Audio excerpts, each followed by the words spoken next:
Sa nilabas na statement ng PNP spokesperson na si Police Colonel Jane S. Fajardo, sinalaysay nito ang umano'y mga ginawa ni Apollo Quiboloy sa mga batang menor de edad. Ayon kay Fajardo, pinaniwala umano ni Quiboloy na intact pa rin ang pagkababae ng mga umano'y biktima ng panghahalay ni Quiboloy. Dahil sinasabi umano sa mga biktima na ang Diyos na kinikilala ni Quiboloy ang gumagalaw sa mga ito matapos silang galawin ng kinikilalang Son of God ng KOJC. Kaya naman, mananatili umanong pure ang mga ito kahit na may ginagawa na sa kanila si Quiboloy. Dahil nga, menor de edad pa ang mga ito ay mabilis na napapaniwala ang mga ito. Habang isinasalaysay ni Police Colonel Fajardo ang mga salaysay ng biktima, maging siya ay hindi niya kayang sikmurain ang kanyang mga nalaman. Anya, habang pinapakinggan niya ang statement ng mga kabataan ay kinikilabutan umano siya. Po ay hindi ko po nakausap because in-avail po nila yung sunning time po nila. Naglakad-lakad po sila doon sa kanilang compound and possibly medyo siguro napagod si Pastor siguro nung dumaan ako doon ay nagpapahinga po yung 5 po.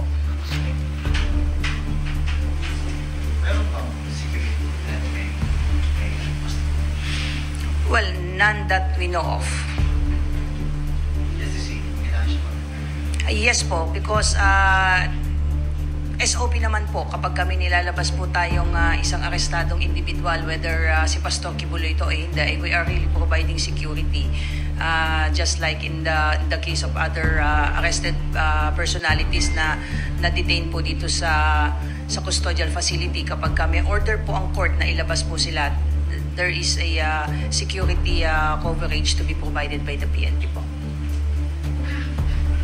Baka po may iba pang nakuha details yung PNP regarding sa iba pang nagreklamo versus Yes po, may mga na-interview na po tayo at nakausap ko mismo yung officer na nakapag-interview po dito sa mga sinasabing naging biktima din sila di umano ni Pastor Quiboloy. As to the details at medyo sensitibo yung mga detalye nga binigay doon at kung kayo siguro yung makakarinig, medyo paano ko ba i-describe doon, medyo horrible is for lack of better word po. Medyo ganun po yung pagkwento sa akin. So, just can imagine a minor being sexually molested by an individual at sinasabi po nila na as early as 12 or 13 years old, they were allegedly sexually molested by Apollo Quiboloy po at and they are being threatened na kapag sila ay i-break nila yung code of secrecy at sabihin nila kanino man yung kanilang naranasan sa kamay po ni Apollo Quiboloy ay iyakan sila ng angels of death. So just can imagine a minor being threatened of death. Hindi lang sila, pati yung mga pamilya nila ang sinasabi dun sa mga bata. And if I may share na talagang ewan ko kung paano ko ba sasabihin ito na ang sinasabi, di umano, again, these are all allegations. Ang nililinaw lang natin, ang sinasabi na pagkatapos gamitin di umano ni Pastor Quiboloy itong mga bata, ang sinasabi sa kanila ay they are still pure, intact pa rin yung kanilang pagkababae dahil ang nakipagtalik sa kanila ay Espiritu ng Diyos. So, kayo na po bahala ang ano yan. But nung ako ang kinukwentuhan ay these are all children. So, kung ako ay nangilabot, I don't know kung ano yung naramdaman nyo nung ako yun, kung marinig ko yun. Sa isang bata na sasabihin na tatakutin kapag sinabi at nananatiling intact yung kanilang pagkababae dahil ang, sabi ko nga, ang nakipagtalik sa kanila ay Espiritu ng Diyos. I don't know how can you describe the ordeal na pinagdaanan nitong mga batang ito. Again, inuulit natin, these are all allegations at natatakot yung mga nakausap natin. Not only for themselves, hindi lang para sa kanilang buhay, maging sa pamilya nila because ang panakot nga is yung angels of death. So, gusto ko pong kuhanin itong pagkakataon pa na ito para manawagan sa ilan pang mga nabiktima ni Pastor Quiboloy na sinasabing minolestya sila, lalo na yung mga bata na nakaranas ng ilang taon ng pamomolestya. handa po kayong proteksyonan po ng gobyerno at wag po kayong matakot, sabihin natin yung totoo. Maging dun po sa kanilang mga magulang dahil kung meron man pong dapat magtanggol sa mga batang na biktima, yung ating pong mga magulang, yung mga magulang po nila.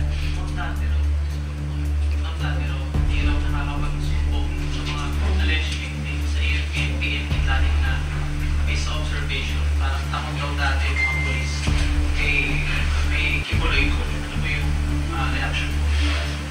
Siguro napatunayan, particularly ng PNP, kung gaano ka-aggressive yung ginawa nating police operation that led to the arrest of Pastor Kibuloy. Sana ito yung makita nila, yung efforts ng PNP, ng gobyerno, kung paano natin talaga pinursige na mapasa kamay natin sina Pastor Kibuloy at iba pang niyang mga kasamahan. At gaya nga ng sinasabi ko, ini-encourage ko yung iba namin, yung iba pang mga nabiktima na huwag kayong matakot, poproteksyonan kayo ng PNP, poproteksyonan tayo ng ating gobyerno. Quantify na ba natin? Ilan yung more or less? I've seen some names, but I hope you understand na very sensitive itong kaso na ito. I couldn't even reveal how many yung na-interview, but I've seen some shots. At sabi ko nga, kung ako mismo ay nangingilapot sa mga nakita ko at narinig, I don't know kung isang ordinaryong tao na makakakinig mismo doon sa mga nagsalita, hindi ko alam kung paano nyo tatanggapin po yun. Sorry, I hate to ask, pero yung ngayon, ilang taon na sila? Ilang taon nila sinasabi na nangyari to sa kanila? Hindi ko maibigay yung eksaktong edad. Baka I may be giving too much details na maaaring makapag-identify kung sino itong mga to. Because sinasabi ko nga, takot yung mga bata. Dahil they are being threatened nga na hahabulin sila ng angels of death. Angels of death, yun ang panakot sa kanila. If they will break the code of secrecy, ay hahabulin nga sila ng angels of death. At hindi lang sila, pati yung kanilang mga mahal sa buhay. So just imagine a 12-year-old kid, 13-year-old child, tatakutin kang ng ganon. I don't know kung paano natatanggap at nagagawa yun ng sinasabi na abuser nila.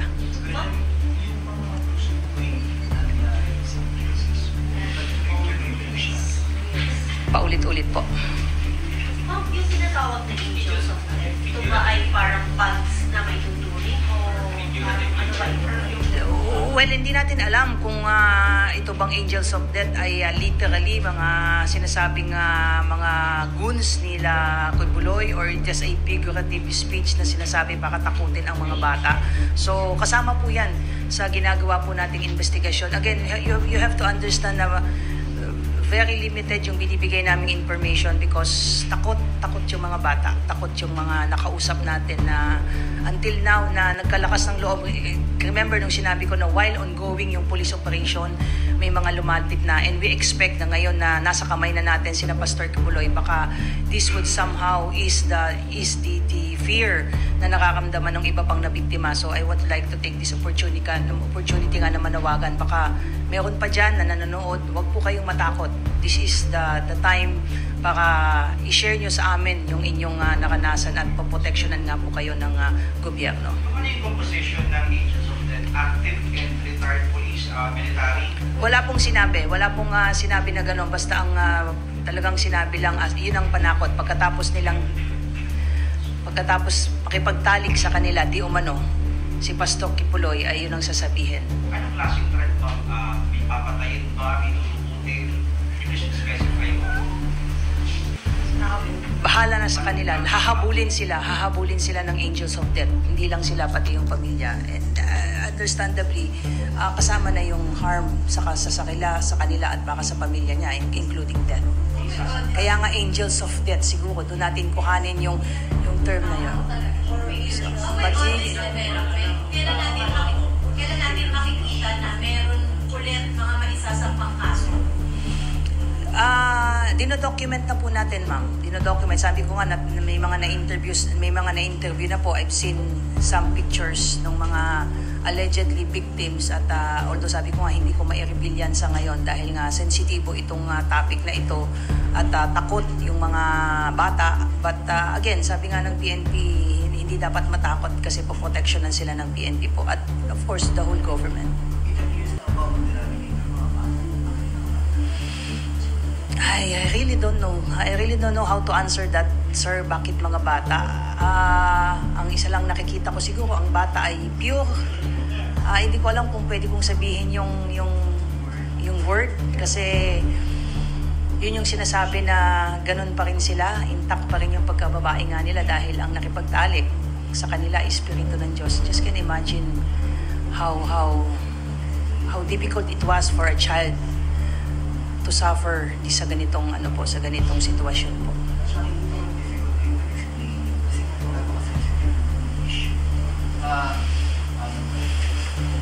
In your press release yesterday, you made mention about alarming pattern. Systematic. Alarming in the sense na hindi isa, hindi dalawa. Maraming nagsasabi at kung paano sila kinamit, paano yung indoctrination sa kanila, paano gamitin, kung paano sila kinakausap ng mga inner circle, kung paano sila i-prepare bago sila gamitin. Di umano, again, I'm using di umano allegedly, ni Pastor Kibuloy. Paano sila ipapasok sa kwarto bago sila. These are the details na I hope you understand na hindi ko masabi because I myself, nung marinig ko yun, napalunok lang ako. I'm sorry. Hindi ko, sabi ko nga, kinalabutan ako nung marinig ko yung kwento. Alam ba ng mga parents, ng mga magulang, na nangyayari mo? I think some. Mananagot ba yung mga magulang? Definitely. These are minors, 12, 13 years old. At yung kanilang mga magulang ay miyembro.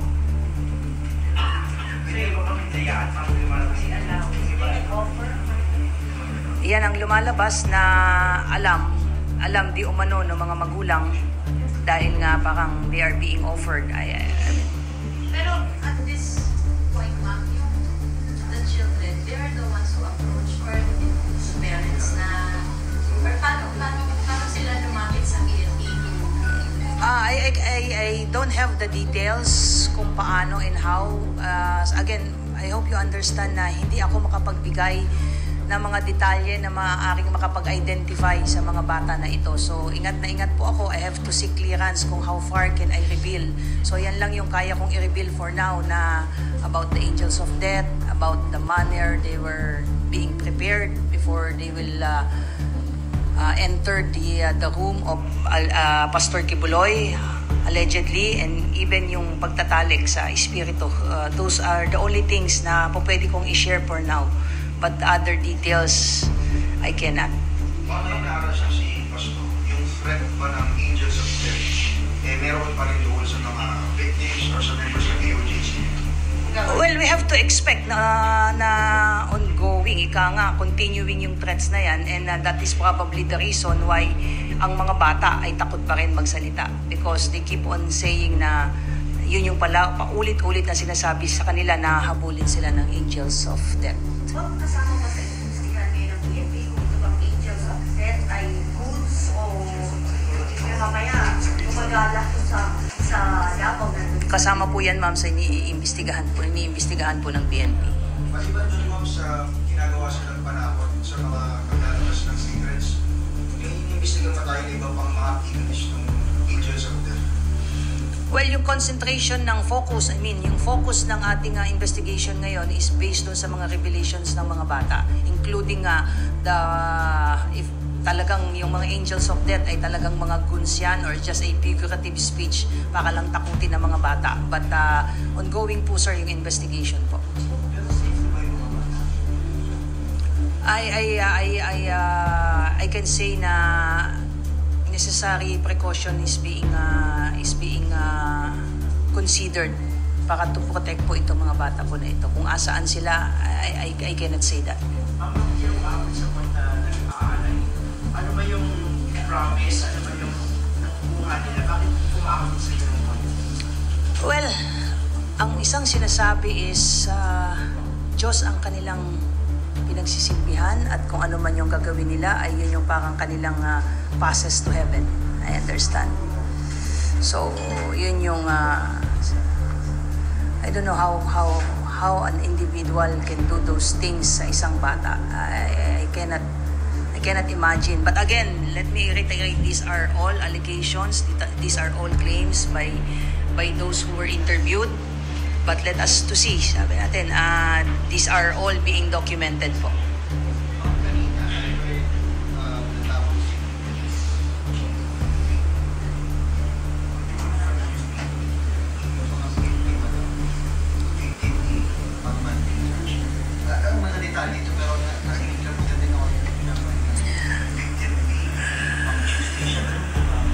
Yes, yun din ang sinabi sa atin na itong particular na bata na to, ikaw ay pang Lunes, ikaw ay pang Tuesday, ikaw ay pang Wednesday, at paulit-ulit, not once, not twice.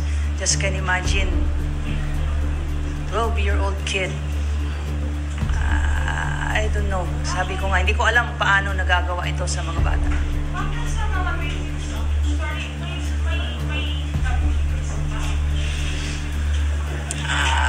That we have to find out po.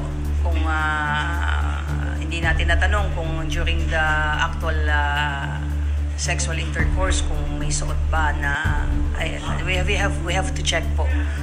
We have to check po. As to the details, medyo I hope you understand, hindi ko maibigay kasi we're dealing with sensitive matters here, mga bata yung involved. Kaya baka hindi natin masabi po.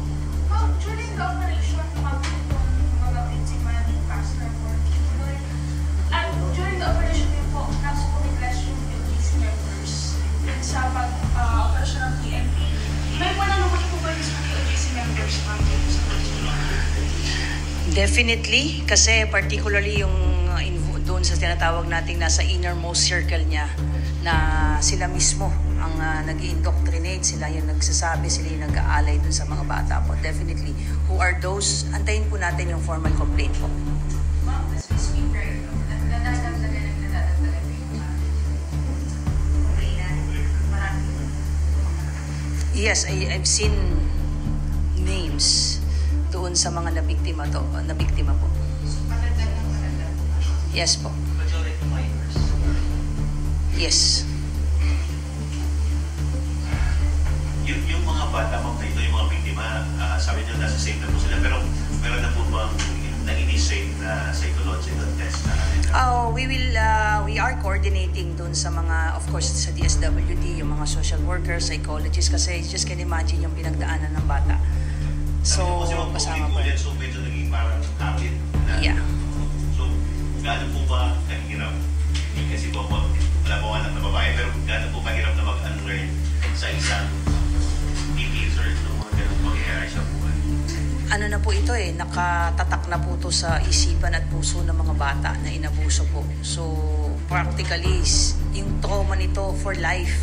For life ito just can imagine, a 12-year-old kid being sexually abused ng paulit-ulit di umano ng isang tao na who's claiming to be the anointed son of God and using the name of God to sexually abuse, exploit children as young as 12 years old.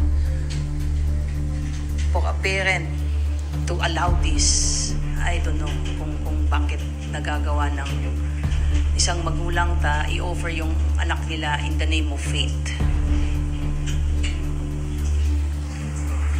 Ang latest revelation, ano ang dapat asahan ng Pastor Kibuloy?